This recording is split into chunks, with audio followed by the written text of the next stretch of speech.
Welcome back, and thanks for joining us for another episode. We're glad you're with us and hope the next couple minutes will be a help to you.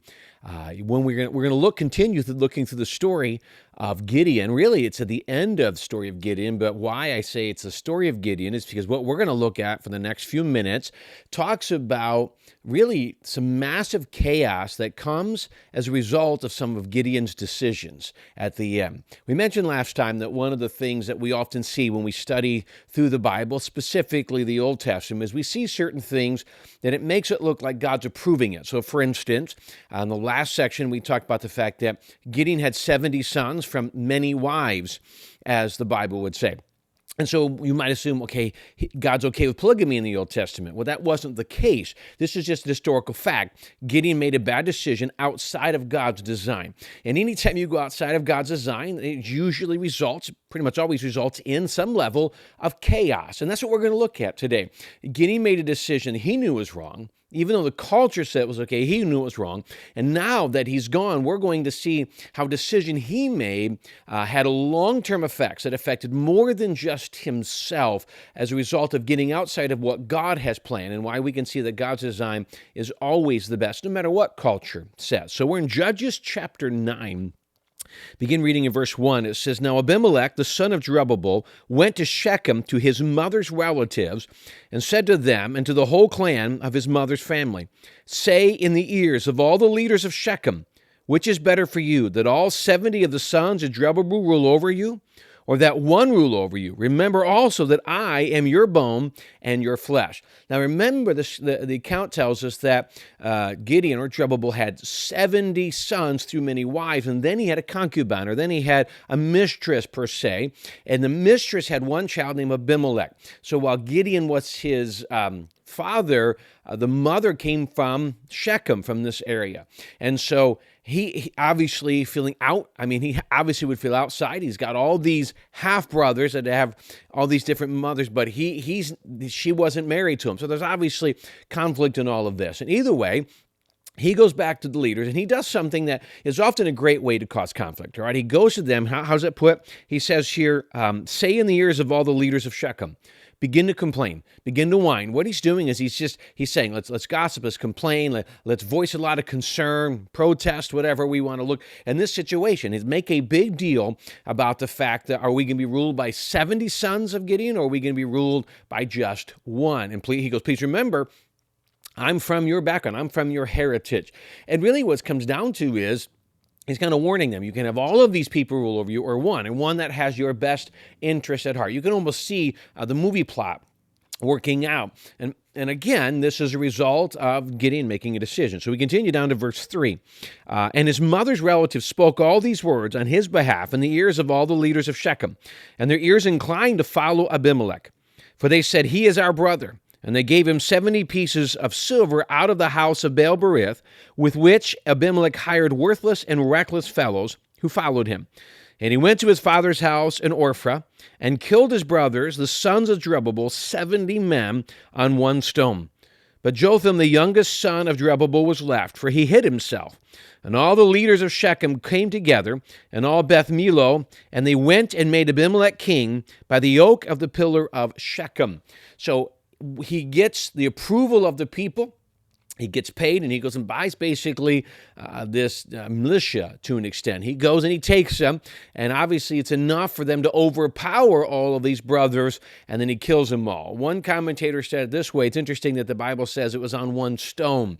Often where sacrifices are taking place, it's potential that these were human sacrifices done in more of a worshipful sense. Either way, what we're looking at is the idea that these brothers were all killed. So immediately you begin to see some of the mass chaos. So you got a guy wanting leadership. You got a guy wanting to eliminate any competition.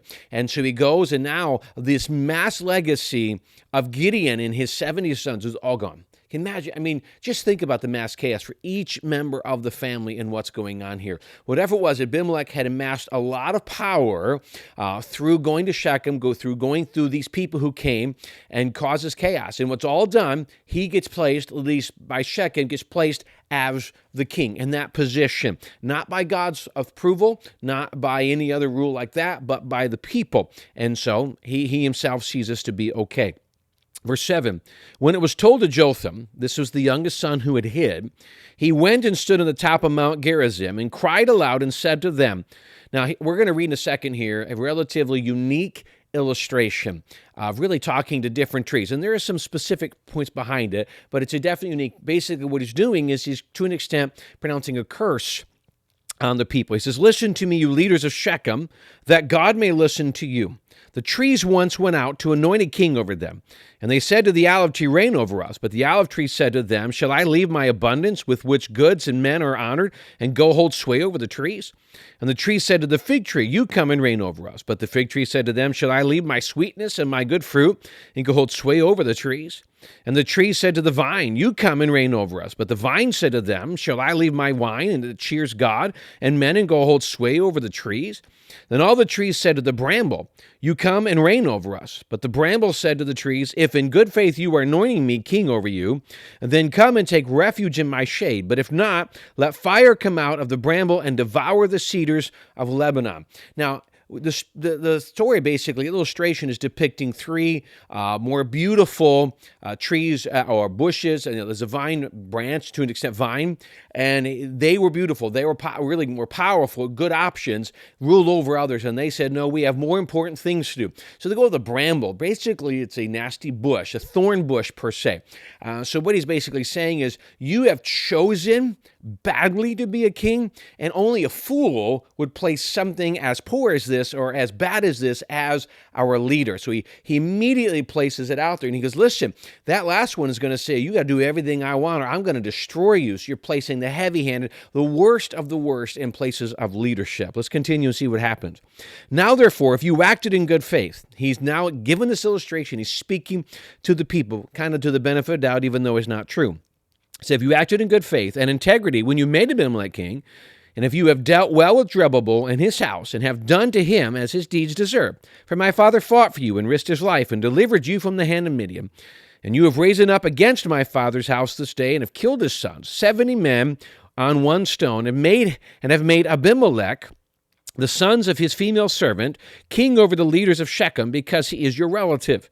If you then have acted in good faith and integrity with Jeroboam and with his house this day, then rejoice in Abimelech, and let him also rejoice in you. But if not, let fire come out from Abimelech and devour the leaders of Shechem and Beth Millo. And let fire come out from the leaders of Shechem and from Beth Millo and devour Abimelech. And Jotham ran away and fled and went to Beer and lived there because Abimelech, his brother. So he places this curse. He gives the illustration. Now he's placing a curse. He goes, listen, if this was right, you knew you were honoring God, you're honoring Jeroboam or Gideon's family, you're doing this for the right reasons, then God will bless and honor to you. But if you're doing it for the wrong reason, then one day there's going to be fire come from Abimelech to devour you, and ultimately you will end up devouring him. Basically, you're both going to find yourself in utter destruction as a result of the decision you made. Now, here's something intriguing. Earlier we stated, the beginning of this, that all of this chaos is a result of Gideon. Now, please understand one point. I know that when you started watching, you're still like, I don't know, I struggle. Because as with me, many of you say, I believe in personal responsibility. It's not Gideon's fault that his son Abimelech made this decision. My point to say is, if he had initially just done what God had told him to do, this wouldn't even be an option. Only having one wife, this particular chaos. Not to mean they wouldn't have created their own. But yes, there is truth that each and every one of them had to make their own decisions, and Abimelech did. Abimelech made his own decision. And in that decision, and the decision of Shechem, you're going to see that they, in the next episode, you'll hear how they literally brought total chaos on their own land and on their leaders, and ultimate chaos and death on them and on Abimelech. All a result of leaders. And one of the things that I find intriguing is we can go back and blame. A lot of times you see one man make a decision. If you're not careful, you can continue to bring chaos because those bad decisions continue. Again, Gideon's decision resulted in this opportunity, but yet they all made their own decision. And here's the things I can say. For us, our decisions will always impact other people. Yes, they have a personal responsibility, but we do too, a personal responsibility to those around us, those under us, to make wise biblical decisions. Having said that, you find yourself in a situation where other people's bad decisions are affecting you. Now you have a choice. Abimelech had a choice. He had a choice to allow this to anger him and allow to do all the things we just read, or he had a choice to say, I'm not going to do that. I'm going to honor my father. And that is not what happened. And so, yes, one bad decision does not demand another.